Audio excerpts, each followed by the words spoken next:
I don't want nothing. I don't want nothing that's under 100. I don't want nothing. I don't want nothing that's under 100. I don't want nothing. I don't want nothing that's under 100. You know what it is. URMPE with Dave and Jay, where we build while we build. I'm Jay. Hi, That's I'm my Dave. guy over there, Dave. And guess what? It's a SuperSet Sunday. We got my boy John Skywalker in the building. So, Lou. Good. What's good? What's good? Man, feeling good, getting better every day. There we go, man. That's what I'm That's talking what's about, up. man. Super positive cat. Super That's the positive cat. You know, a lot to learn from this guy, you know. And yo, Skywalker, I call him Skywalker. I usually ask people, you know, what they prefer me to call him, but I just love Skywalker. You know? Skywalker's on point. Yeah, we good. Yeah, man, I love that, man. You know, but you know, encountered him through IG, his Instagram network. And you know, I just kind of visited his page. We were showing each other love, and I just checked him out. Dope spoken word artist, man. You know, a lot of people think they can do it, but few really breathe that art craft, man. And he does. And then so I saw that he had a link for you know, music. I was like, here we go, another MC. Let me check it out. And I just had real shit. I just had to pay respect to him, man. I didn't want to be no dick rider. I didn't want to be no like come across as like, you know, gaslighting or blowing smoke. But I just had to reach out and be like, yo, man, your shit is really dope, man. Like I really felt your shit, man. You know, and just real recognized real, man. So we are so glad. And you know, and you know the other thing about it. You know the other thing, man, and the positive rap always got the stigma of being, you know, just not, you know, intriguing, not being gripping. But I think on the opposite, it was, like I said, pleasantly surprising, man. I love it, man. I'm a big conscious hip hop at myself, man. And I love the message. Love the message, man. Yeah. Straight up. So we definitely gonna talk more about your music, man. But let's get into the workout. It's arm day, right, Dave? Yeah, man. Arm day. All right. So the first the first workout we're gonna alternate between triceps and biceps. And we're gonna do a normal tricep kickback. All right. So I'll show you guys the form here. I'm gonna use some light weights. All right. So it's very simple, very simple. We've done it here on PE before, so you guys, you know, you loyal followers, man, you already know what's coming. All right. So you're bending over. Okay. You're starting in this position here, and you're just basically extending your arms out and feeling that contraction, and then coming back. All right. So again, the biggest thing with this workout, man, you want to make sure that you keep that elbow at a level plane. You don't want it like flying up. You want to isolate your tricep. Okay. Oh, like and then parallel with the back, yeah. There you go. There you go. Yes, sir. Yes, sir. Right in line with the back. Okay. And then the other bicep workout is going to be, so you guys can see me how I have the dumbbells positioned. So I'm starting. Like this here. So like I said, with your fist towards the camera here or ahead of you, you're gonna start in this position and you're just basically gonna curl up. And then you're gonna come back down like this. You're gonna curl up and then come back down like this. So what this helps is a lot of people neglect hammer curls in their workout, and this is a good way to try to, you know, get that forearm, isolate that forearm a little bit. Well, I won't say isolate, but, you know, incorporate the forearm a little bit in your curl workout. Right, it's very important that we get you. It's just called a twist curl. I call it a twist curl. Right. And check my flag. Check my flag. Am I right here? All right. Let me see you. Yep. You see how that's different than a normal curl? Yeah, it is. Yeah. So, like I said, that kind of helps you develop your forearms as well and incorporate your forearms in the bicep workout. All right. Something that a lot of people overlook, right? They just think that I'm gonna get it strong by just doing curls all day, but yeah, that helps out. Yeah, I like that. All right, y'all set. Skywalker, your first set with us, buddy. Go ahead and get it. What's our rep range for this? What's our rep? Good question. So we're gonna do 15, 12, 10, and then a drop 8. All right. And if guys at home don't know what a drop 8 is, it's pretty much right after you do your last set of 10, you're gonna go with a low weight and just rock out 8 real fast, and you'll feel the burn. You know, especially after the heaviest rep you do, the heaviest set you do. So you'll feel that. A lot of people are like, man, you know, I'll go down to like maybe 10 or 20, 25 doing those things, but you'll feel the burn right after you do your heaviest. All right, y'all set. And I got a question for you. All right, so last week we talked with Tyke B, little brother Tyke B, about polyamorous relationships, right? Skywalker, he chimed in on the Insta, gave us some real insightful words, right? So that actually sparked a question that I had further, and I want to pose this to y'all. When it comes to monogamy, are men naturally monogamous? Or is this something that we're conditioned into by women? What y'all think? Are men naturally monogamous, or are women teaching us how to be monogamous? Conditions. You say condition? Why you say that, Skywalker? Why you say that? Okay. So I guess I'll do my set after. If we're talking like sexually monogamous, there's no incentive for that. There's no incentive for you to be with one person sexually. So we are socially monogamous. I could say that. And so if we're saying socially monogamous, then that means that we're conditioned to be this way. From an evolutionary perspective, there's like three theories out there, right? Yeah. One was that, well, first off, monogamy is centered on the child. So man has sex with woman. This is before we have contraceptives. So man has sex with woman, produces a child. So he's incentivized to be with this woman to protect the child, to nurture the child. So he's going to invest in that woman, make sure she's healthy, make sure she's protected, make sure she's happy. That's going to influence her nurturing towards the child, right? The other theory is that men used to kill babies back then that weren't there. Yeah. So animalistic tactic. Yeah. Infanticide. Yeah. Yeah, there it is. So it made sense for her to sort of entice him to be with her, but it also made sense for him to be with her, you know, in that sense. So it's like, this is for his child. If he had sex with her, he's going to ensure that she's not cheating, so that he doesn't go around, or so that she doesn't go around getting impregnated by another person. Because again, this is before contraceptives. So if she has sex, it's going to lead to a baby. That man ain't going to want to take care of another child's baby. So unconsciously, we are driven to advance our genetics. Yeah. Cheating, to keep her from cheating, to prevent infanticide. Am I saying that right? Infanticide. You saying that right? Then, you saying that right. Yeah. And then so sexually, no. Socially, no. That's something we evolved into. We didn't. We're not like born like that. That's societal. That's cultural. Yeah. This man, I knew it. I knew this man was gonna do his research. Hey. That's what happens when you got a thinking ass brother. Dave, what you say, Dave? What you say? I go more cultural, right? And I look at like how, you know, we always talking about like generational curses and things that we're passing down consciously and subconsciously. I think as you know, I guess Black males, I definitely agree with the brother, man. Like Brother Skywalker there, man. I think we are conditioned to do so because that's not necessarily how we were bred. Think about it, man. You know, like, you know, men were studs back in the day. They were breeders, right? And they were passed on from, you know, plantation to plantation to do so. You understand what I'm saying? And they didn't really have a concept of family, right? They didn't know what that meant. And again, we talked in previous podcasts about post-traumatic stress disorder.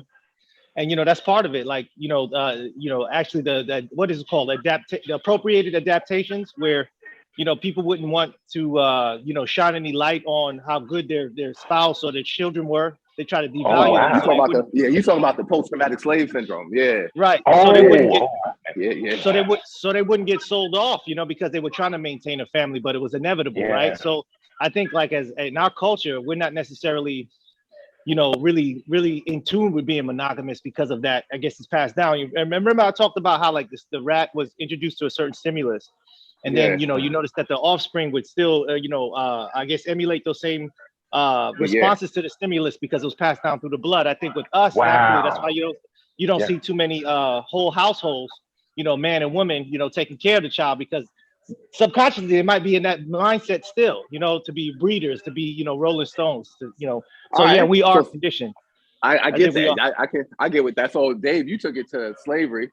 And Skywalker, y'all on the same lines when it comes to being sociological, absolutely.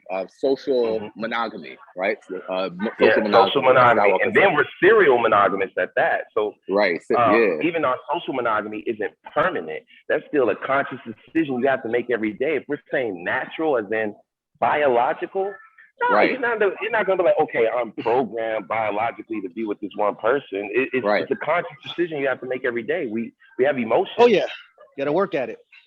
So, okay, before we get to working at it, right?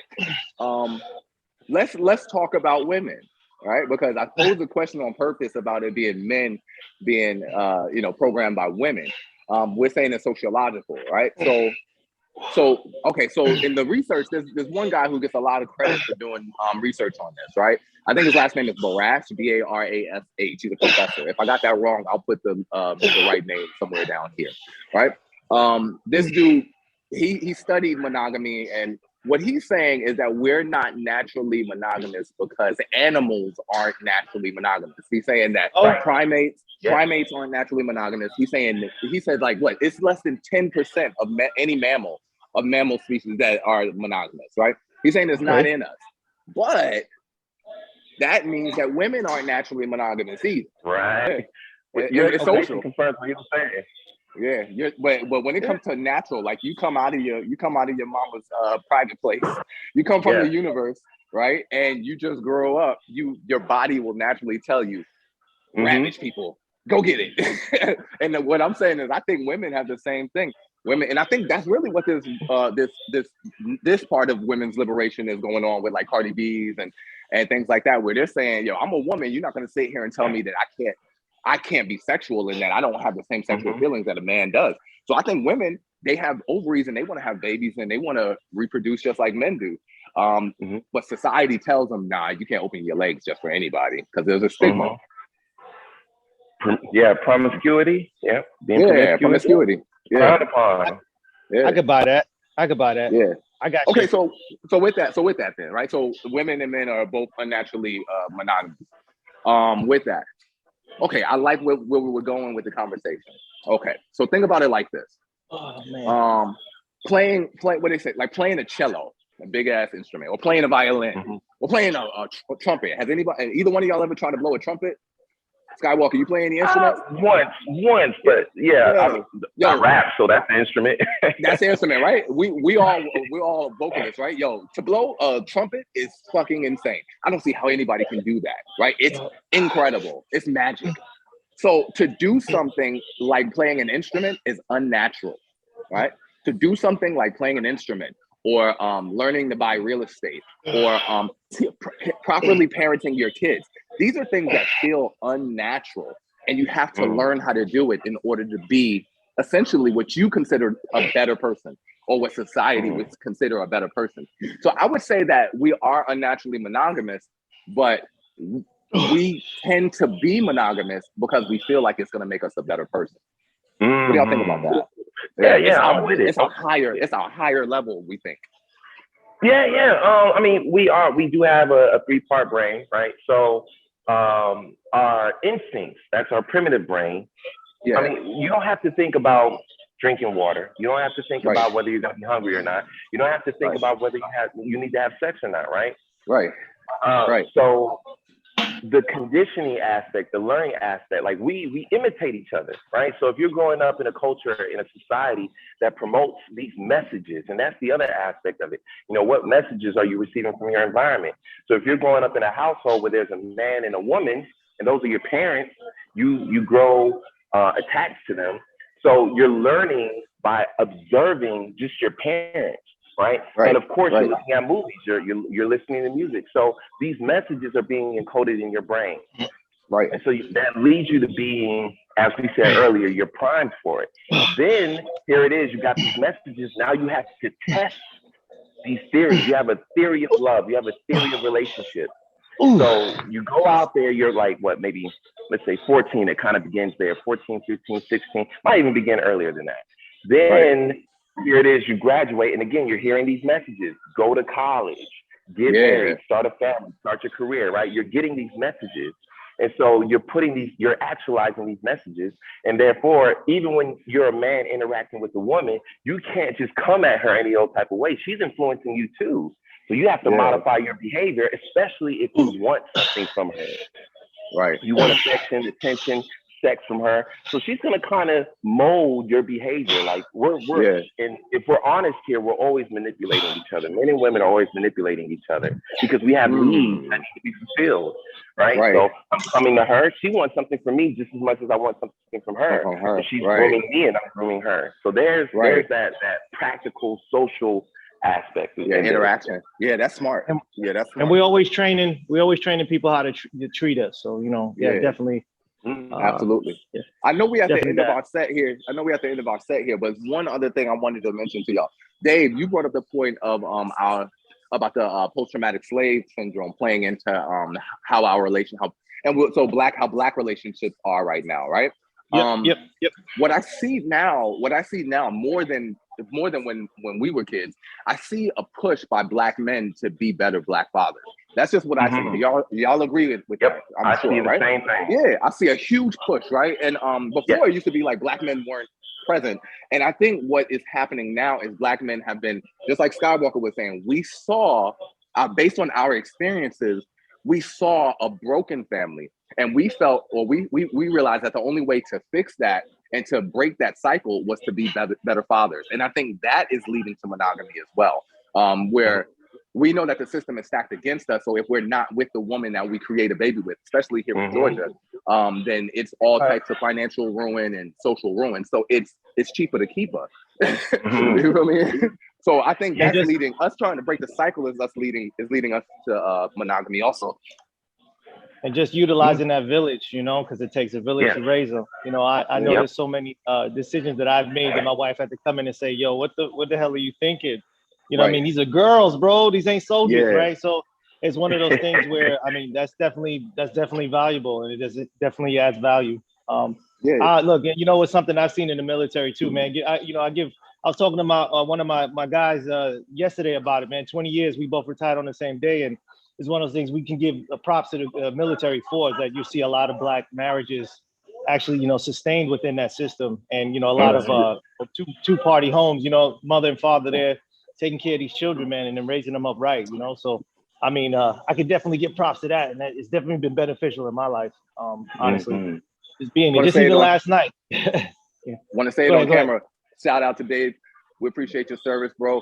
20 years in, he retired like 3 days ago. You know what I'm saying? Yeah. And he don't look a day over 30.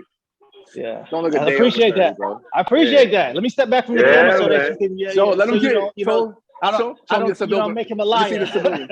Let me see the civilian profile. Let me see the civilian flag. This is what? Scoop. One more. Give one more. Oh, there. Oh. 20 years, man. 20 years. My God, that's a commitment. Good. That is commitment. Yeah.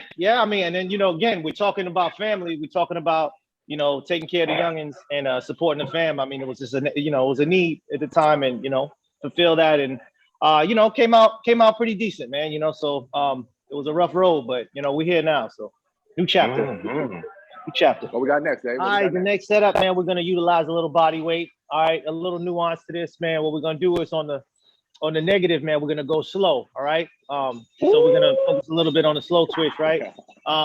So first setup is gonna be our dips, okay? Normal dips. And now again, we talked about this in previous episodes, man. When you're doing the dip, man, I want to see you going straight up and down. I want to see you vertical.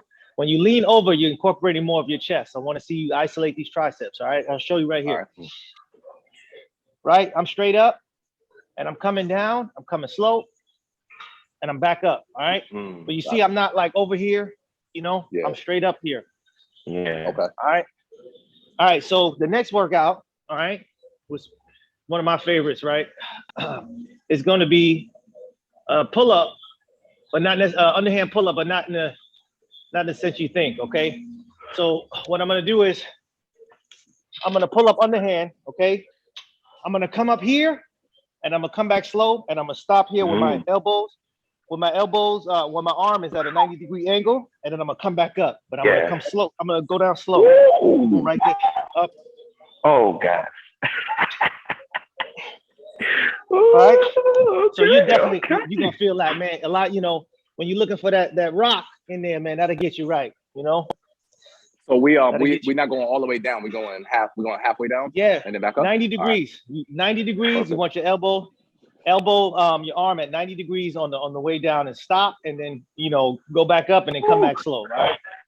Got you. All right. All right. Got you. All right. Cool. So that's Cool. that. So okay. So as far as the rep set, we're gonna just do 3 sets of 10 on that because it's body weight. All right. All right. Perfect. Or whatever you can do. Right. So is this also supersetted? What's that now? Is this also supersetted where we go from where we do tricep dips and then we go straight into the pull up? Yes, sir. Okay. Yes, sir. We're gonna alternate on that. Let's do 4 sets, Dave. All right. All right, let's do 4 sets. Let's go. All right, yeah. Because this next conversation I got for y'all is gonna take 4 sets, bro. All right, so man. everybody knows I'm married. Everybody knows I'm married. I'm happily married. You know me, I married my best friend, one of my best friends. I ain't married Dave, that would be weird, right? But I married my other best friend. And we get, one thing I love about her is we can engage. One thing I love about her, shout out to Belle, we can engage in these conversations and just bounce like wittiness off each other and intellect off each other. You got to find you one like that, right? Or however many it takes for you. But one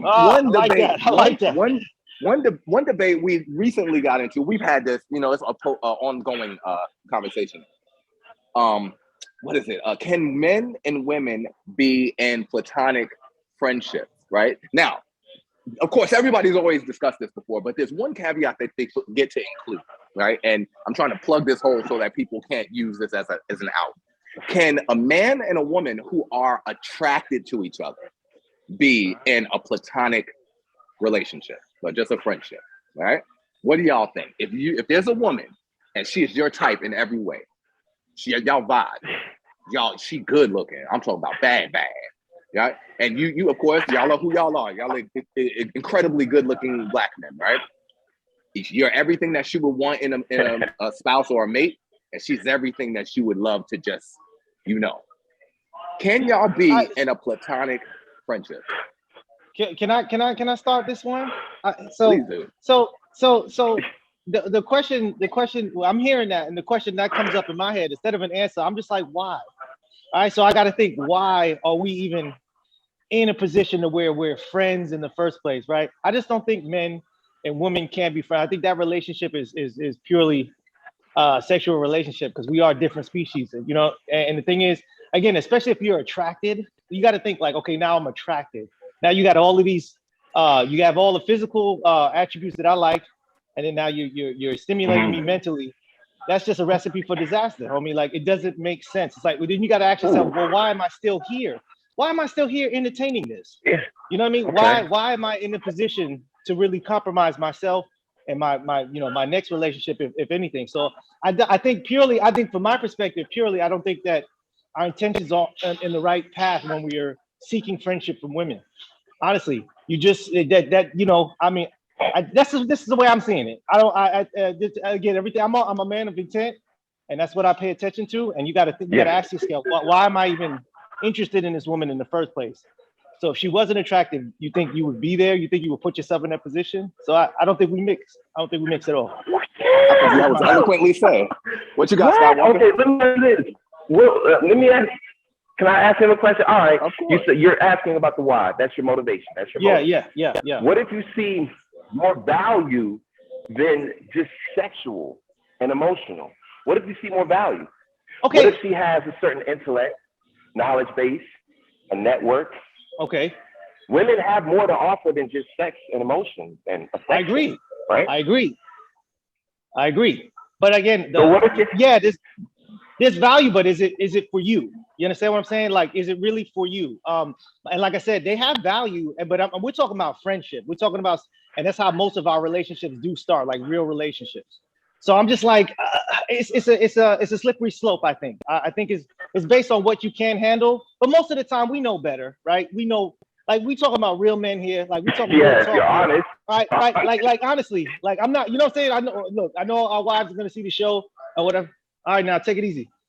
So I know our wives are gonna see the show and stuff like that, but let's be real. Like we stay away from that kind of shit because, you know, just like we talked about earlier, like you guys, you know, prove me correct in saying that we're close to being animalistic, right?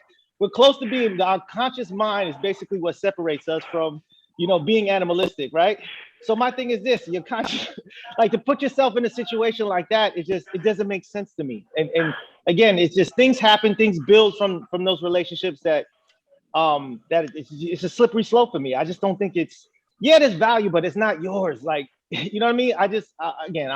I'm finding it hard to really convey this without really being, you know, vulgar, but it doesn't make sense to me.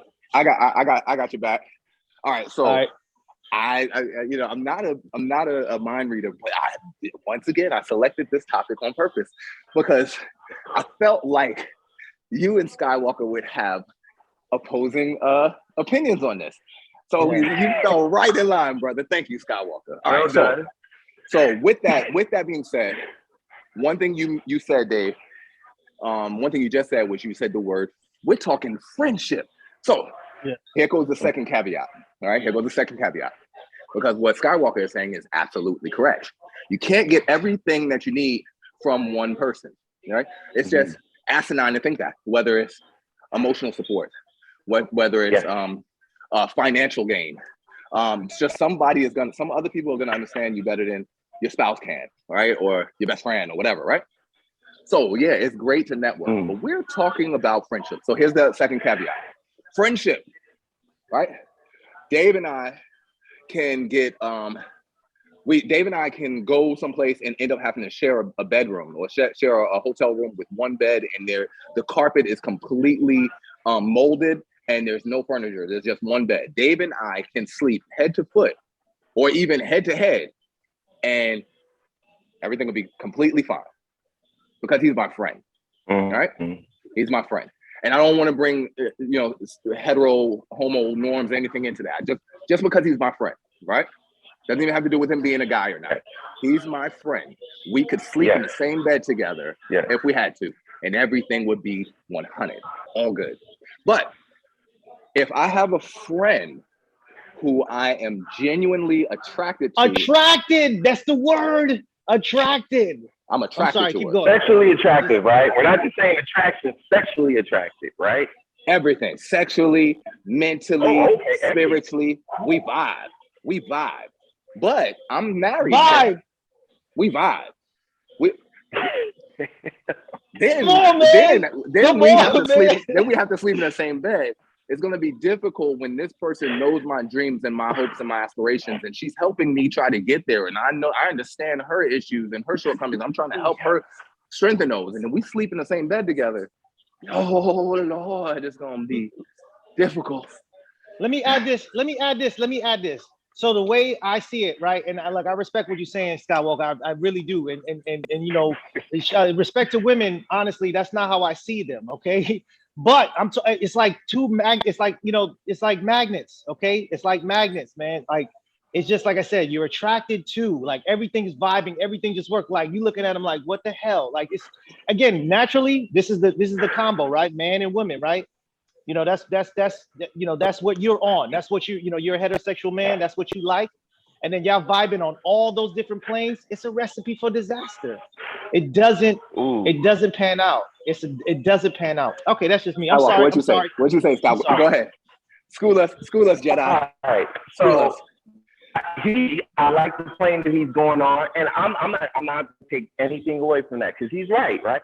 So I would say it depends on your level of maturity, your character, your values, and also, you know, if you have a very strong relationship in your marriage, you also have a sense of order, right? But self-control. I'm a very self-controlled person. I love order. I love organization. Organization, not organization. And all of my relationships have a purpose. Just like my house, everything has a place. So I'm not going to enter into a platonic relationship with the opposite sex without first knowing my motivation.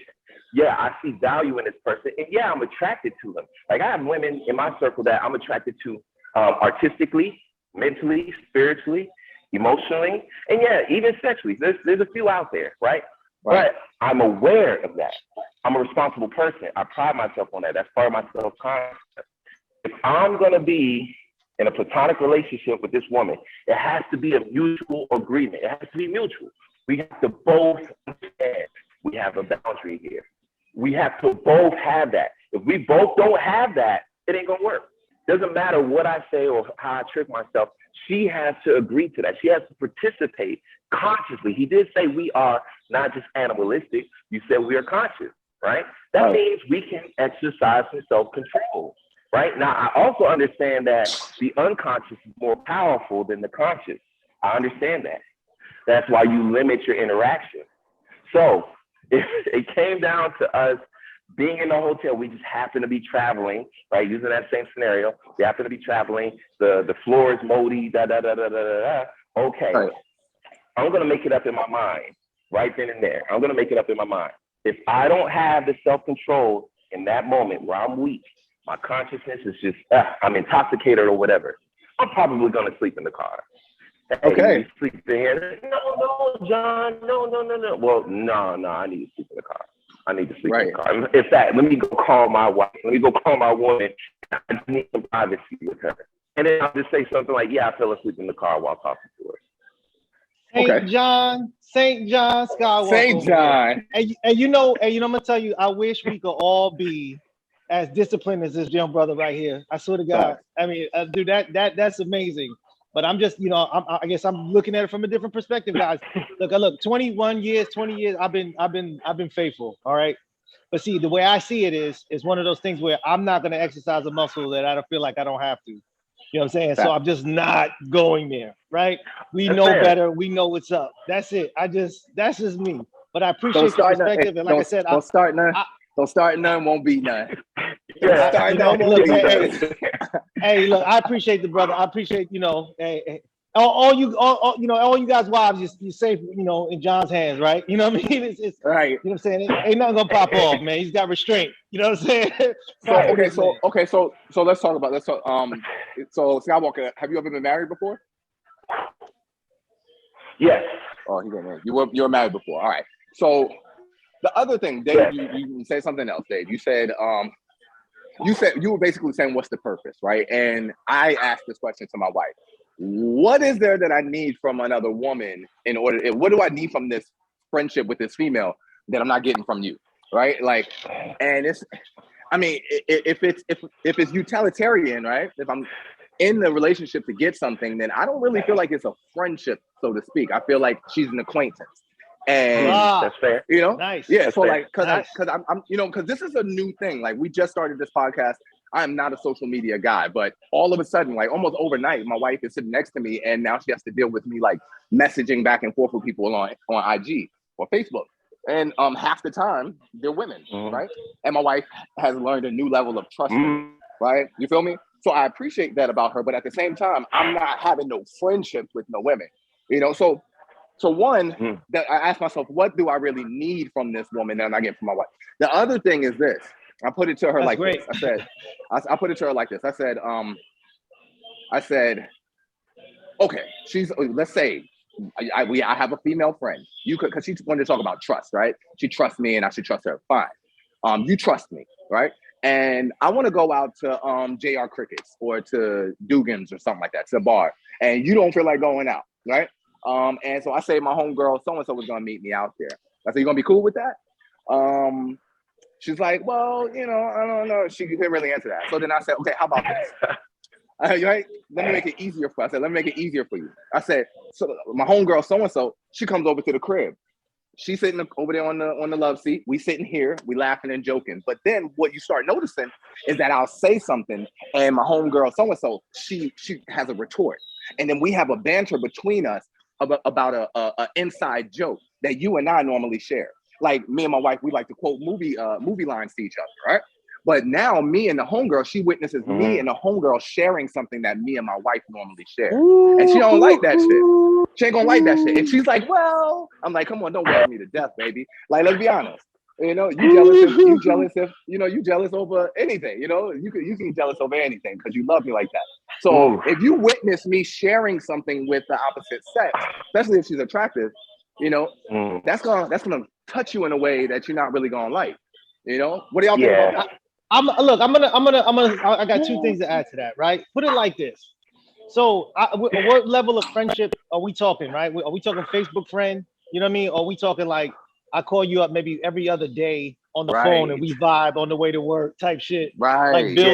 Like building, right? Like that is dangerous. Okay. And then we start talking about that is. And then we start talking about like how men are just naturally breeders, right? And psychologically they have to be programmed to not, right? So you put these folks in that position. Look, again, it's better like if you're networking, like people, you know what I mean? Like again, it's nice to know people, but to vibe with them on that plane and that level, I think is strictly off limits. And then another thing, fellas, what really keeps me, like, you know what I'm saying, when you're at your weakest, right? And it's not really a thing for me, but again, this is just something that you put in your book bag, right? This is a keep for later. But always put yourself in the opposite position, right? Put yourself in the shoes of the oppressed in this sense, right? Imagine if this was the other way around and she had some muscle-bound dude that's her friend, and he trained her and they friends and they known each other for mad long and all that. Then you'd be like, yo, and they making her laugh. He's making her laugh, yo. Are you gonna be sitting there real comfortable with that? But like, oh no, he don't mean nothing by that. That's just my friend. That's just he just no, you wouldn't appreciate it. I'm just saying, man.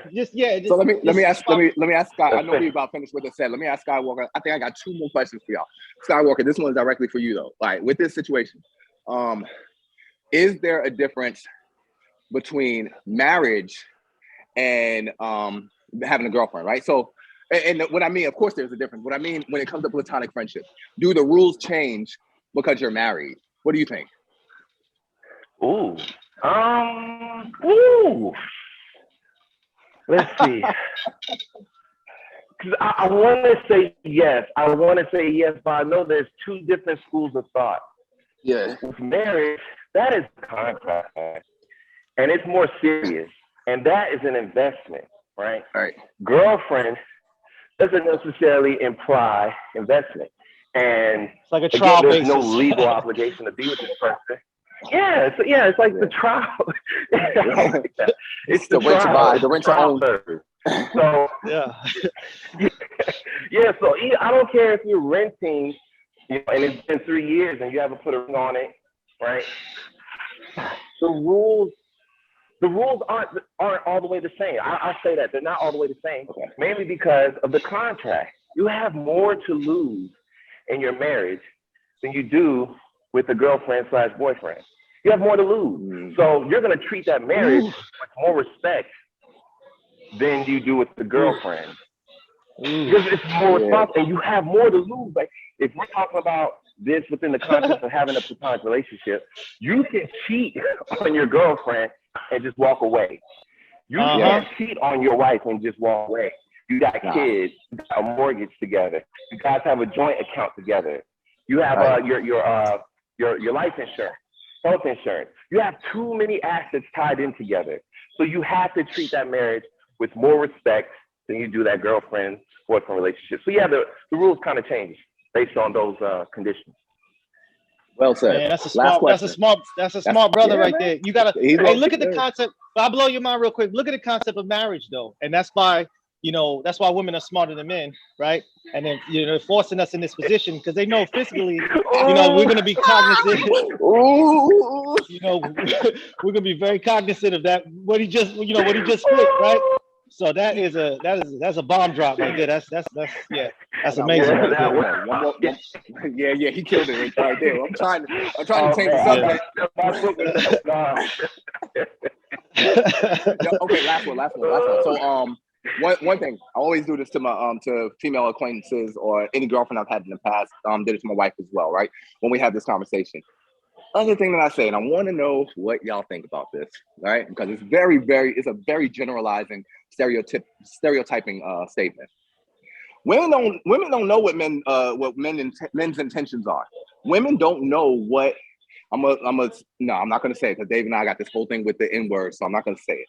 But women don't know what brothers be talking about, right? Women don't. I told my wife, I said, Like women have a code where they could say something to each other and y'all understand. You can say it in a room full of men or around your husband and we don't have no idea what you're talking about, right? Men have a code. We have an unspoken code. I was explaining this to my wife. I gave her some of the playbooks, right? I said, for instance, in the gym, I can talk to a guy can talk to me, or we could talk without even speaking, right? And it'll be a chick that walks by and he could look at me and I look at him and we instantly know what we're talking about, right? Right? Look at Skywalker. Moonwalking back there. Right? And then, I said, so when you talking about guy, you talking about a guy is your friend? No, he ain't. He ain't your friend. You know what I'm saying? That same guy that you think is your friend has thought about fucking you so many times. You just haven't been fucked yet. Right? Like Dexter from Eddie Murphy Raw and shit. You know what I mean? Yeah, like that. Right. Dexter just ain't hit yet. The other thing about it though, I think we all are in agreement with that. The other thing though, right? That I told her, I said, married men even have a code where married men come up to me and make sure none of my homeboys in here that do this are behind me. Married men will talk to each other in a way to find out just how married you are. Right? They want to, because some married men who aren't. I told this to my wife. I said, married men who are out there playing and not being fully monogamous and committed, they will meet another married man, and they do these little things just to find out if you are cheating, if their secret is safe with you. I get tried like that. Yep. Looking for support. Misery loves company. I get tried like that. Some more downtrodden. It's like the history of America. Bring us your tire, you're lazy, you're downtrodden, man. Misery loves company, man. That's wow, man. That's insane how inherently we do that. We want to just spread hate, right? Negativity like that, man. That's terrible. Like, you know what I mean? And maybe, and if you could flip it and say, look, if this guy was, he's looking for somebody like that's actually loyal. It's like, well, how do you do it? No, it's not that case. It isn't that. They're not looking for pointers. They're looking for teammates. The wingman. They're looking for wingman. You know what I mean? It's garbage. Teammates. Teammates. All right, man. We killed this one. What we got next? All right, man. So we're gonna do. We're gonna go back to tricep. All right, and this is exercise that I don't see many people in the gym doing, man. But it's good for getting that short head here on the bottom. For me, it's probably the most purest tricep exercise that I do because the only secondary muscle I'm really using is my forearm to keep grip on this cable. All right, so I'm basically just coming down here and I'm pulling back behind me. All right, but I'm utilizing the underhand grip. All right, that's very important. And I'm just extending down. All right, and man, just like we did on the body weight exercise, man, try to control your negative, right? Try to go a little slow on the negative to get this workout to really pan out for you. All right. Okay. So we're just doing it. What's our rep range?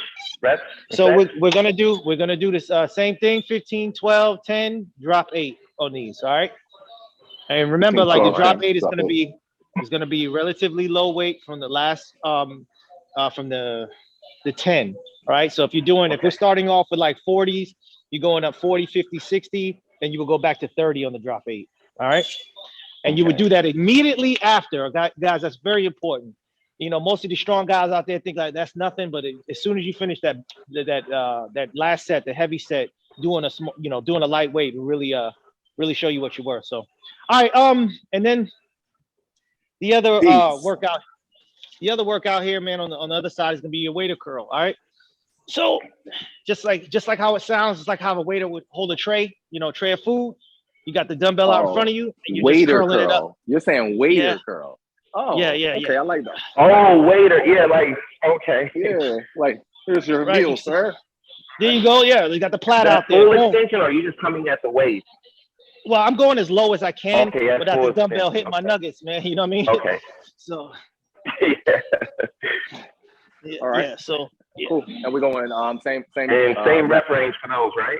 Yes, sir. And again, this is one of those things that we're gonna go heavy with, right? We can go heavy with this exercise. All right. Right. Y'all set. I got one more. I got another one. So right. I'm reading the Will Smith book, thoroughly enjoying it. What struck me as ironic was his first wife, Cherie. He met her while he was really trying to meet Jada Pinkett. He went to a taping of a Different World, trying to get at Jada, and ended up meeting Cherie. and felt like she was everything that he wanted. Ended up having a baby, right? Me personally, I tend to believe love is what you make it. Like I can find love and beauty in just about anyone or anything, right? So to say that my wife is my soulmate, I wouldn't feel comfortable saying that. But I would say that my wife and I are definitely linked spiritually and in our souls, right? So I pose this question to y'all, right? That's a roundabout way for me to get to where I'm going with this. For Will Smith to think that Jada was his forever and then be detoured and meeting another woman that he felt was his forever, that means that he has an idea of what wifey material is, of what like his ideal woman is. And that means that he could find that in different people, right? So there might be a certain wifey type. People always talk about wifey type, wifey material, right? But what do y'all think about that? What is wifey material? Is it something misogynistic? Is it, when we have this discussion and our female workout buddies, our wives and our girlfriends, when they hear us talk about this, is it going to come across as misogynistic? Is it generalizing? What is wifey material, yo? Hell no, because I'm gonna tell you, they have their own perception of what a man is or what a husband is. Okay, maybe taught by who their father maybe is or was. And then in another sense, what they seem to what their society deems as a norm, a provider, whatever have you, but they have their own conceptions of what a man should be in their world. So no, it's not misogynistic by no means. Honestly, I think, all right, so we're being honest here, okay? Now, like we always are. Of course.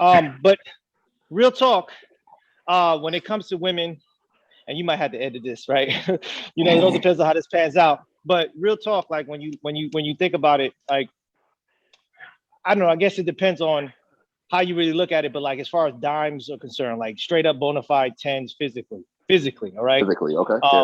Ain't too many guys really wifing dimes like that. All right. Ooh, I love this conversation, Dave. All right. So my thing is, it's like let's just be real. Let's be real. Like, you know what I'm saying? Like, that's what we're supposed to do. That's what we're here for.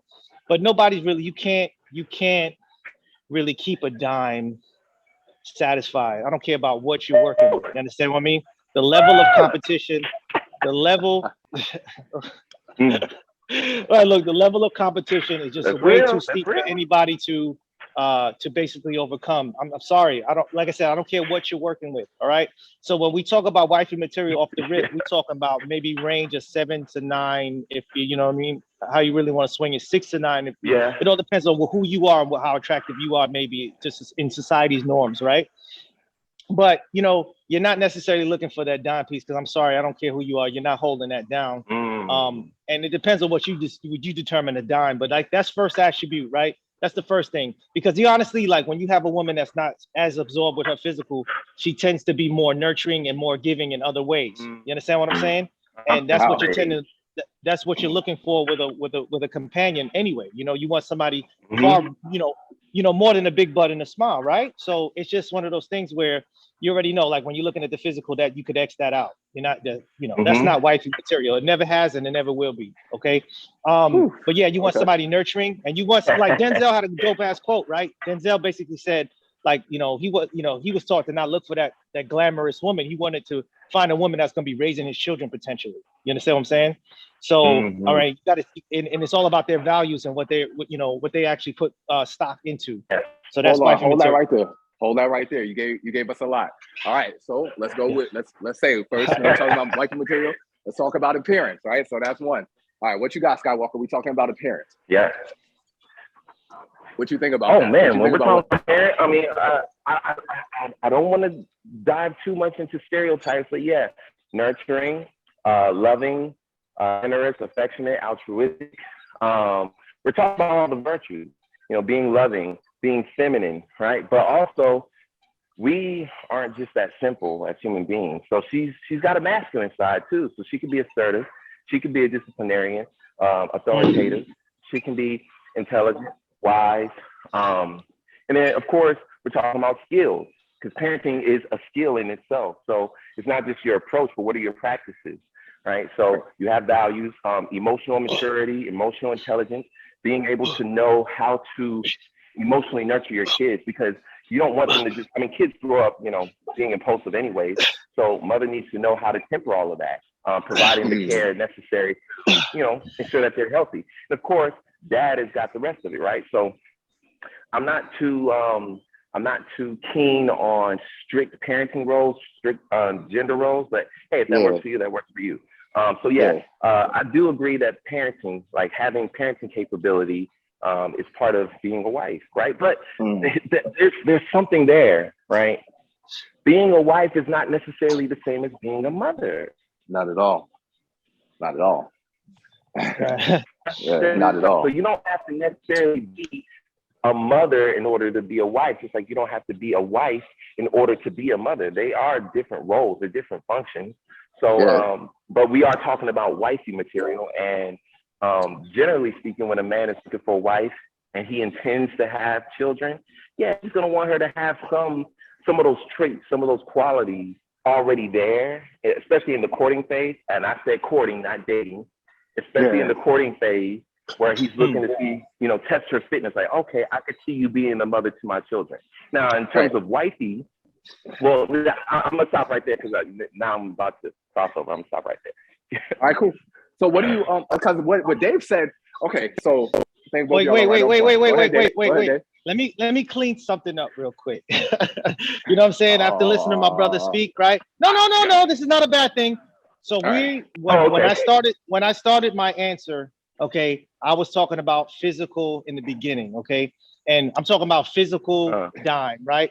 So when you combine all of those things together, you know, the qualities that we're looking for a wifey, that's what makes her a dime in your world. You understand what I'm saying? So I don't want it to be misconstrued where it's saying, oh, you know, you don't think your wife is.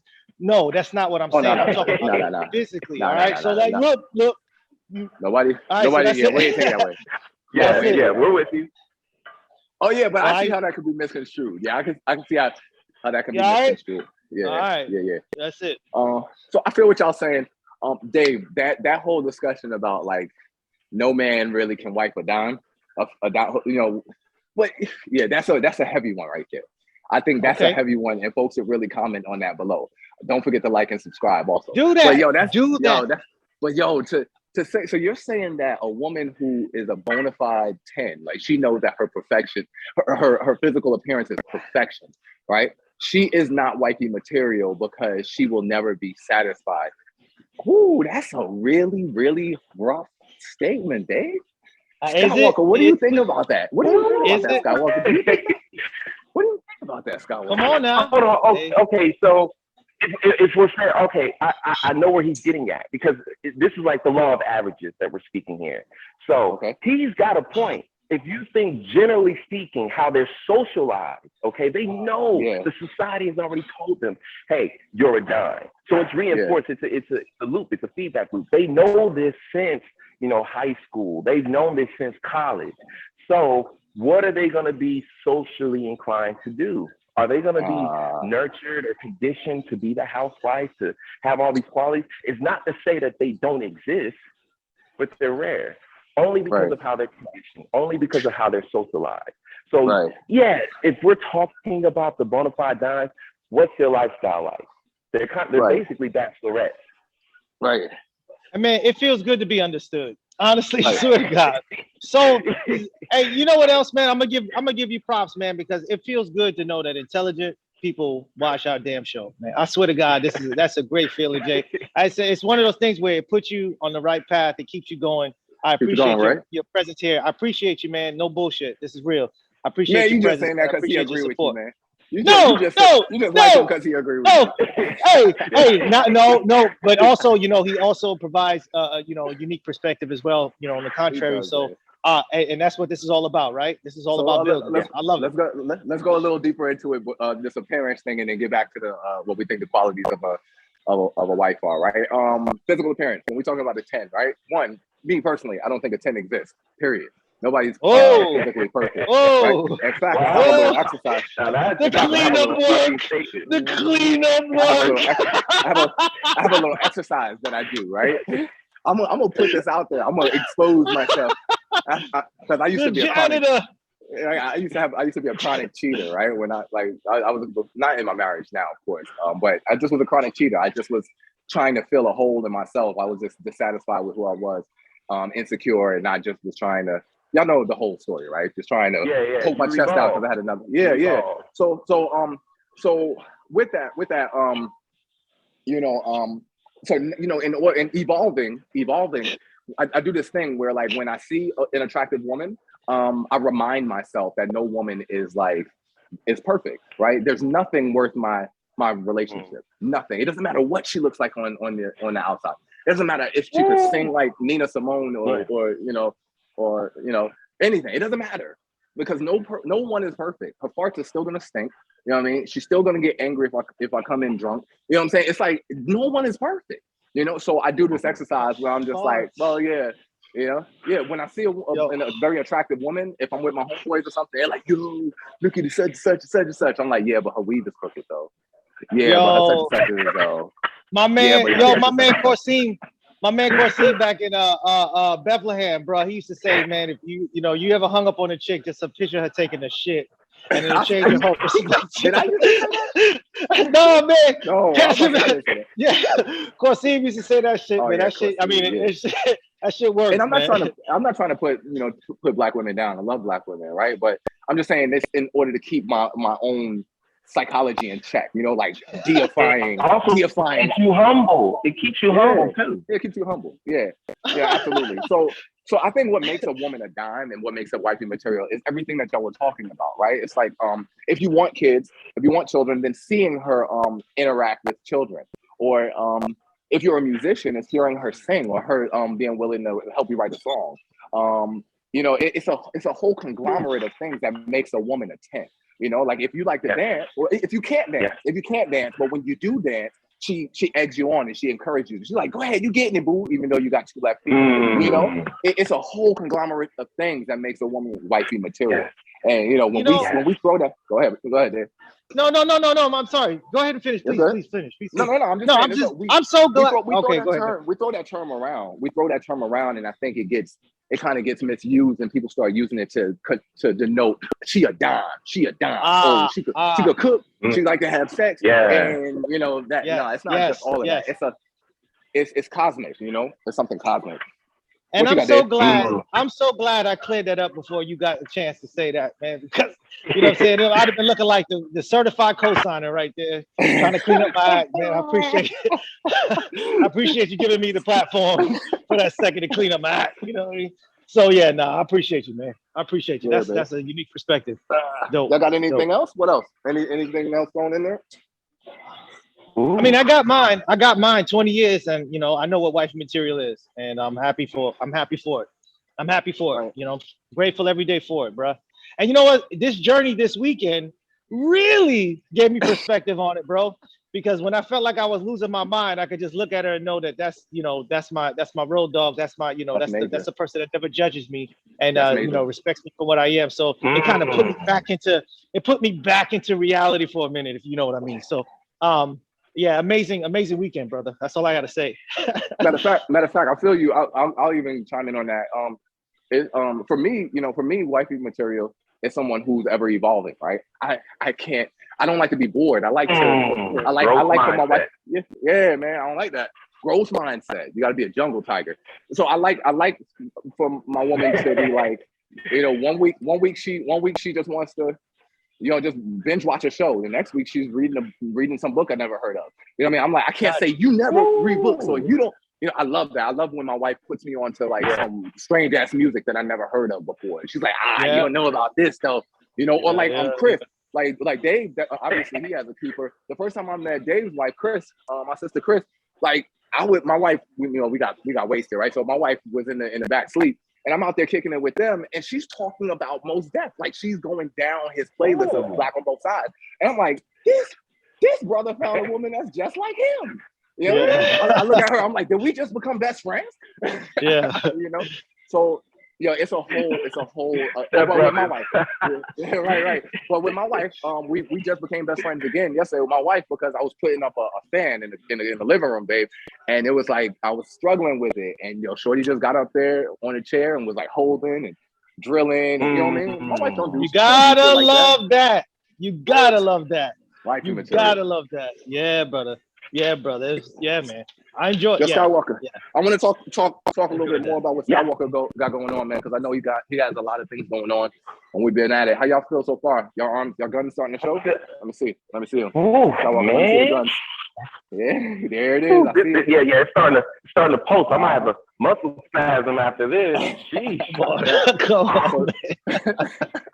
Dave, let's get into the last circuit, man. Let's ask Skywalker some questions about the show. All right, Dave, what we got, bro? All right, man. So we're gonna do an overhead tricep extension. All right. Okay. And the key with this is when you're doing this motion, when you're doing this exercise, rather, you want to keep your elbow pointed up in the sky. All right. Until you get to the extension, of course, your elbow is no longer gonna point up to the sky because you're extending your arm.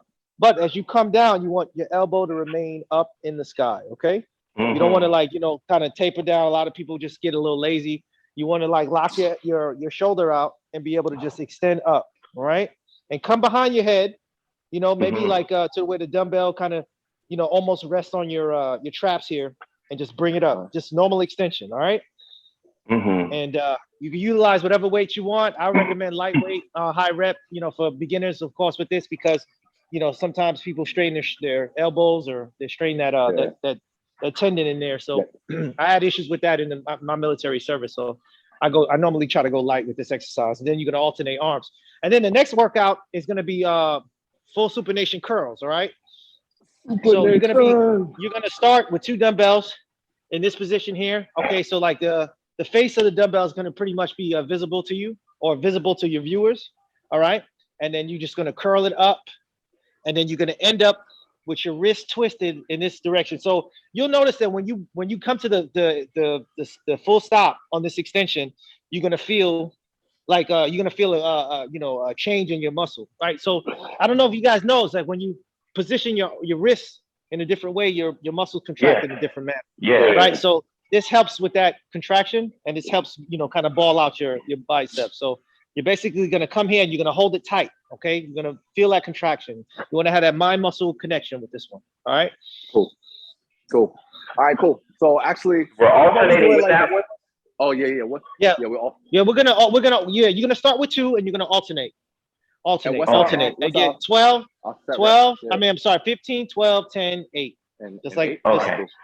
Yep. So and drop so 8. how about we do it like this, man? Because this is the portion of PE where we get to know our superset guests. We want to know where you've come from, where are you now, where you going, Mr. Skywalker. But one thing I do know about where you are and where you've been and where you're going is that you are a dope ass lyricist, and you are you're a fucking dope ass poet. I first actually heard your poetry on your IG. That link is here somewhere, one of these places, and check that shit out because that shit is enlightening and it's just refreshing. It's a revelation. All right. And then from there, I saw the link, and I think I said this already in the podcast, so I'm gonna say it again. Then I saw the link, and it took me to your music. It's on Apple Music. That's where I get mine, and shit's dope. The beats are crisp. I could freestyle to them. The engineering is like it's perfect, Impeccable, and it's impeccable. It's professional, and then the wordplay. You just like it's just like a it's I can't even tell you. It's like watching Jordan dribble. The wordplay is just. Yo, like when he rocked Larry Bird with between the legs. Remember the first time Jordan came, the 1 2 1 2. You don't think about certain things. You don't think about certain things, but just think about a basketball player dribbling. They don't think about dribbling. Right? That's how this guy does with wordplay, yo. I'm telling you, this shit is dope, man. Kind of like Black Thought. Yeah. And for Dave to say that, Skywalker, that's a major move. That's like his favorite artist. So I was hoping that we go ahead and we get our sets in. You just show our workout buddies, give them a little taste, Give them some bars, a little poetry, whatever you feel, and if you feel so. Yeah. Let's do it. Since we've been talking about monogamy, women, relationships, love, let's do this. I said, she knows who God is. She's a musical genius, in tune with her inner goddess, super conscious, soul sister. Only when she pursues the knowledge is she ever labeled a gold digger, gold figure. Yeah. Wealthy mind. The king inside is the richest to be alive. She loves me like he is I. I'm not really surprised. See, these other Jews got the juice. I got that water that Yeshua would turn to wine. That's how it is when you're naturally mature. And you mature so naturally because you're pure. Yeah, I flow different. My glow mimics 7 a.m. clear skies. I bring a heavenly shine. See, they got that iPhone glow with the fake ass "Good morning, Queen" text at 5:44. Knowing damn well in a year it'll stop. Next year she becomes a memory, a mere thought that I would pay a penny for and get 1 billion of them back. In dollars, that 10 million to be exact. Calculate the real cost. They got dementia, so now their memory is a real loss. Overall, I think it's stupid how a woman is a queen depending on what your mood is. People always say it is what it is, but does that mean what it means if you don't see what I see? I believe in her and she believes in me like an unmistakable faith. The strength of our union, like playing basketball against unshakable faith from an unexplainable place with unavailable space for hate. Yeah. Another reason I adore her, she learns from the mistakes of the women I had before her. Yes. Whoa. She's attentive to the details, so it's extremely rare that she's jealous of other females. She understands me. She knows her worth and my commitment. She knows that if you're not a nerd and you follow the herd, you already lost my interest. A fat ass and a gorgeous face alone is not convincing. If any set of eyes can visit, then it's commonplace. My queen reminds me of the beach because that's a calming place that I would rather be. So I don't need to bring sand to a beach. I bring beach to another land and not just any beach. It's a beach for my motherland and not just any motherland, my African motherland. Yeah. She's original. Feeds my soul without the GMOs. Hair natural, life so spiritual that our love language evolved beyond speakable. Yeah. Should I keep going or?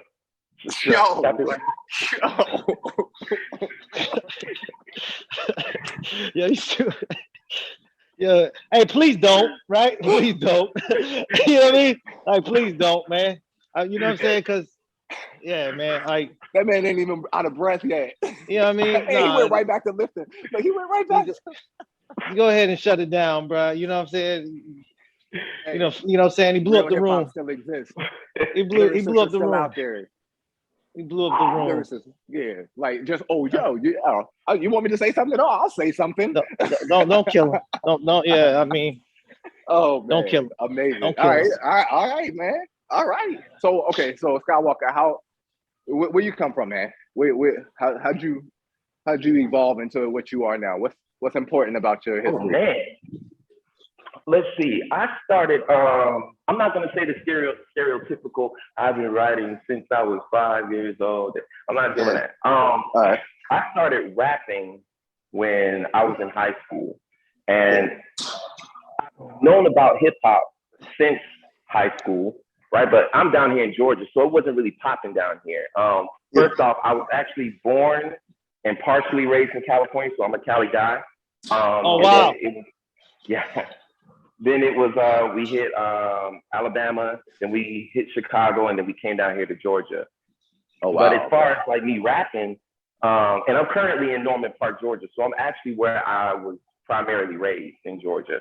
But I started rapping in somewhere around high school, and it was my first introduction to it was sort of like, it was a cipher. I was in Chicago near these pissy ass projects, And I just seen these guys, they were just rapping outside, and I was just chiming in, just listening to them. It's a cipher, right? And I'm just like, I was looking at them, I was like, dang, and everybody was like, oh, you know, just hitting lines. And I'm like, I can do that. I'm gonna figure it out. I can do that. I can figure that out. And so from that point forward, I started writing. But I wasn't like, I'm not the guy at the lunch table and they and I'm rapping. That wasn't me. You know, I'm shy guy at the time. I'm a nerd. I didn't officially start rapping until my first tour in Iraq. Wow. Yeah, that's when it hit. It was from to be fair, I am currently a Jay-Z fan, but back then I wasn't. Okay. And this is when Kanye dropped his first album, okay? Yeah. And I was not plugged into Jay-Z. When I heard Get Up, I Get Down, Get Up, I Get... When I heard that, I was running on the treadmill, and I heard that, and all these lyrics just flooded my head. I immediately started writing, and I started rapping from that point. Wow. Wow. So thanks for your service, Kanye man. fan. Another Kanye fan. Wow. I'm a Kanye fan. Hey, look, I mean, you can't dispute his genius. You can't really, especially not that first album. Especially not that first album. Yeah, you know.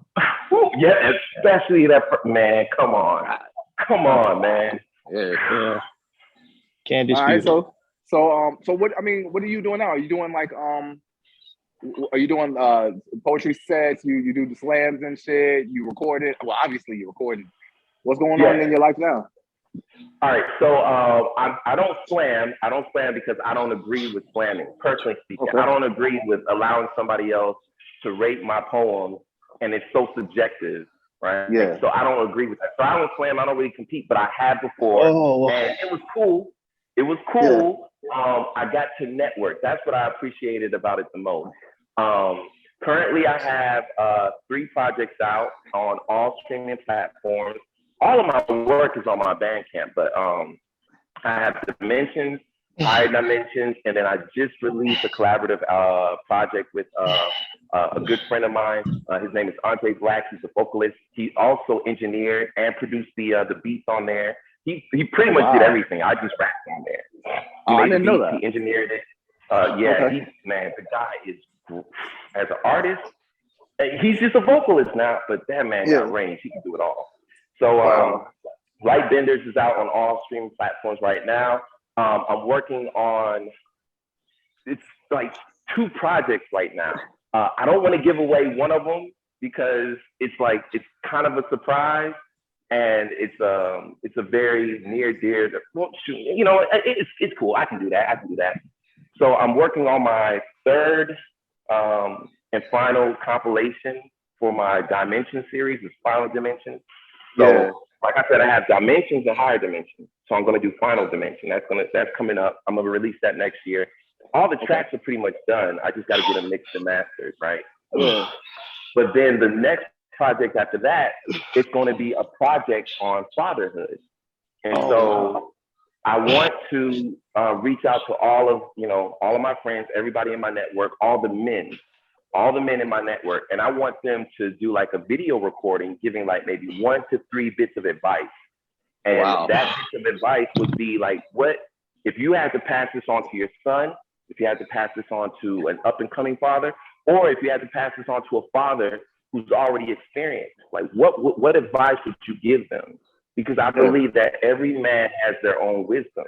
So that's going to be like my most collaborative album, because I usually don't have features. So I'll be doing songs in between, but the guts, the essence, the soul of it, it's going to be what do the men in my circle, and I value all the men in my circle, including you guys, what do the men in my circle have to say in this generation for all the fathers out there, for all the men? That's dope. I want to create that project. I haven't seen that done yet. That's dope. Well, I'll give you a little taste. I think the biggest thing that I will pass down, real quick, is just patience. And I think what we end up doing with children is that we're trying to get the us out of them. You understand what I'm saying? We're seeing it. We see things through a different lens. All the things that we pass down through, just learned behavior and just through the bloodline. the things that we don't like about ourselves when we see it in our children, it sets us on the wrong path as far as how we raise them. So I think patience is the biggest thing that I would pass down, and understanding and giving them room to grow and allowing them to make their own mistakes, man. Because I'm quick to just like kind of just compile a set of rules and be like, I'm telling you because I know, and I don't want you to go through that. But you never, you know what I'm saying? You can't, like a man telling you, man, don't do something or don't invest in that, because you just don't really grasp the whole concept. You're just hearing it from hearsay, right? You know what I'm saying? So like the biggest thing is allow them to room to grow and actually allow them to make those mistakes and learn for themselves, man. That's the only way you're gonna really progress. So that's just my little tidbit. That's great advice. That's great advice. And it's also it's a great concept too, bro. That's a great concept, is. Man. Yeah, that's really a great concept, especially from a visual aspect, man. Hold on to that, man, and push that through for real. That's dope. That's dope, man. That's fantastic. So are you so what you got? I mean, besides that, because you already told us a little bit about where you're going, where you're headed. So you got that project. You got 2 projects that you're working on. What else you got going on? What else is coming up? So this Friday, okay, so I'm in a small town, right? There's not they're still developing. We're kind of behind the power curve. We don't have a lot of the franchises that are out there, right? So Moultrie is still growing, and even in terms of like the artistic community here, there's not a whole lot here, especially like in really good talent. So we're starting a poetry community here. It's going to be hosted at one of our local venues. It's one of the restaurants. Shout out to Latasha Ware. She's going to be hosting this, and so I'm going to be attending that. I don't go out there into too many open mics because I'm focused on fatherhood and fitness right now. Like that's kind of like my primary goal. And then, podcasts as well. I'm a co-host on 2 podcasts that I do weekly. One of them is called What People Don't Want to Talk About, or Things That People Don't Want to Talk About the mess that's up. And that's with God Level and King Newborn. And then there's one on Mondays that I typically host on Instagram with Rakia, that's Health and Wealth. And that one is Healthy Love. Healthy Money, Healthy Love. Yeah. So I caught that one a couple of times. I like that one. That's dope. That's dope. That's dope. Yeah, that's a shout out to that sister. She's a brain. Yeah, she's definitely a brain. Isn't she though? Man. Look at Black folks doing things, man. That's amazing. That's amazing. Yeah, you have a good chemistry too. We're definitely in a spirit of awakeness right now. We are awareness. You know what I mean? So like it's good to see that. It's good to see more. And I guess it's one of those things, man. Well, I play a game. I try to see how many DV license plates I can see, when I'm driving, and it's something that you wouldn't notice unless you were in tune. And now I guess that we're in tune, you start to see more people and developing this network, and I appreciate it, man. I honestly do, man. Keep pushing, man. Yeah, man, you're super dope, bro. All right, so look, man, my arms, my triceps, my buys, they feel a little bloody, man. They feel a little bloody. I think I need to get some protein into them. Also, our workout buddies at home, they probably ready to go and get some protein into them as well. PE for today is whatever it is. I don't know. But like as usual, we like to as usual, we can't let our SuperSet in without our guest leaving us with giving us a leave behind. So Skywalker, it's nothing major, just something that you might be dealing with now, or some advice a mantra that you tell yourself, something that keeps you going, something that you think would be helpful to our workout buddies at home, because we definitely are here to build while we build. All right, what you got? Oh, I think that's a pretty easy one. It'll be short and simple. Love yourself. No, that's not the one. Love someone today. Love someone today. Got it. Even if it's yourself. Even if it's yourself. Especially if it's yourself. I like it. Especially if it's yourself. You got to. You can't love nobody else until you love you, man. So word up. I like that. Yo, that was dope, man. Yo, everything about this conversation was dope today, man. Everything and more that we imagined it would be. Feel like it was a long time in the making, because you've been one of our first supporters since we got on IG. And we love you, bro, and we appreciate that, man. from us to you, man. Thank you for being here with us. Sure. Yeah, man. Yeah. Oh, we have to talk about the martial arts, bro. Give us a drop kick right quick. Oh yeah. Drop kick. A drop kick. Yo. There's a double dragon kick. Hey, you have been in PE. Yeah, you've been in PE with Dave and Jay and our brother John Skywalker. Yeah. I don't want nothing. I don't want nothing that's under 100.